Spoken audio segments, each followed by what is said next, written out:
नमस्कार मित्रांनो, आपल्या सार्थक रनिंग ब्लॉगमध्ये स्वागत आहे। तर आज आपण घेऊन आलो एक कोकण ट्रिप। तर मित्रांनो, आता कणकवलीला उतरून आम्ही मित्राच्या गावी दिघोळ्याला जाणार आहोत। मग तिकडे फ्रेश होऊन आपण ट्रिपला चालू करूया। दिघोळ्यामध्ये असलेला हा भैरवगड आहे। दिसते भारी गणपतीची स्वारी आला धादिस मामाच्या घरी मालवण चिपळूण सावंतवाडी। तर मित्रांनो, आता आपण ट्रिपला चालू केलं आहे कुणकेश्वरच्या दिशेने, पण काकाने अजून 2 स्पॉट सजेस्ट केले आहेत। तर चला आपण ते पण बघूया। तर आता आपण आलो आहे श्री स्वामी समर्थ मठ हडपीमध्ये। समर्थ सद्गुरु स्वामी समर्थ, तुम्हा भेटायाची गोडी नाव घेईन आवडी, उभी चैतन्याची गुढी स्वामीनाथ। खूप सुंदर असं मठ आहे आणि गाभाऱ्याची शांतता मन प्रसन्न करते। भले अनंत दिव्य तेज धन्य गाथा स्वामीनाथ। हडपीकडून आम्ही दाभोळकडे निघालो।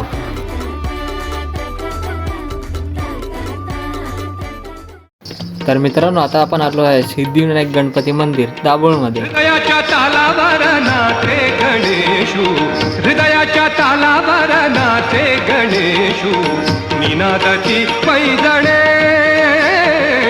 हृदयाच्या तालावर नाचे गणेशू, निनादाची पैजणे। खालच्या बाजूला असलेलं शिव मंदिर म्हणजे निसर्गाचा अद्भुत चमत्कार।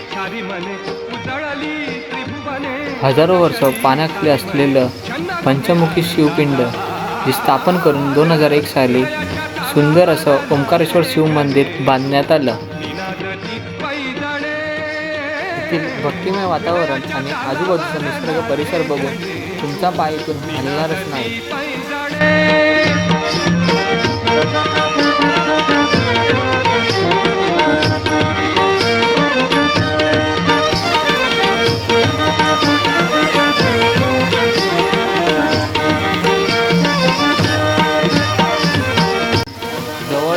दगड पोखरून बनवलेल्या पाण्याच्या कुंडामुळे या ठिकाणाला पोखरबा असे नाव पडले।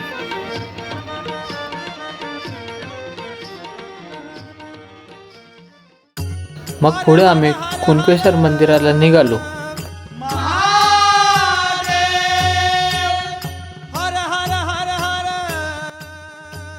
सिंधुदुर्ग जिल्हा देवगड तालुका मध्ये वसलेले हे कुणकेश्वर मंदिर याला दक्षिण कोकणची काशी असेही म्हणतात। या मंदिरात जीर्णोद्धार स्वतः छत्रपती शिवाजी महाराजांनी केला आहे। दरवर्षी कुणकेश्वर मंदिराला महाशिवरात्रीच्या निमित्ताने 3 दिवसाची मोठी जत्रा भरते। कुणकेश्वर मंदिराच्या भोवती अजून 5 मंदिरे आहेत।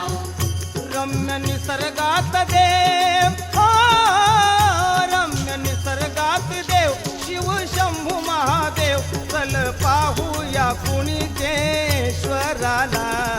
चल ग जाऊ दर्शनाला, चल ग जाऊ दर्शनाला। रम्य निसर्गात देव, रम्य निसर्गात देव, शिव शंभू महादेव, चल पाहूया कुणकेश्वराला। चल ग जाऊ दर्शनाला, चल ग जाऊ दर्शनाला।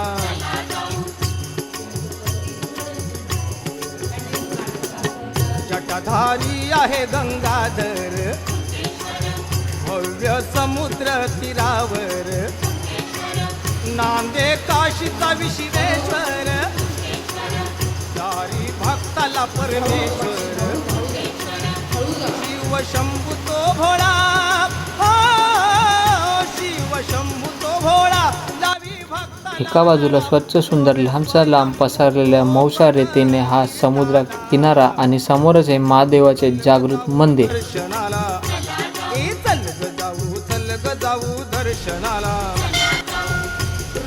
कुणकेश्वरचं दर्शन करून आम्ही पुढे देवगड बीचकडे निघालो. पाठीमागे असलेल्या पवनचक्की गार्डन, समोरच पसरलेला हा निळसर समुद्र आणि बाजूला असलेला हा सुंदर बीच बघितल्यावर तुमचा पाय इथून हलणारच नाही. माझ्या कोकणचो रुबा भारी.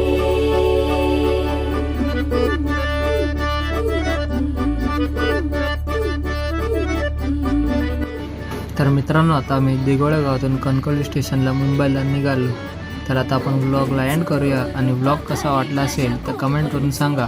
तर भेटूया पुढच्या व्लॉगमध्ये. दिसते भारी गणपतीची स्वारी अन आला धादिस मामाच्या घरी. मालवण चिपळूण सावंतवाडी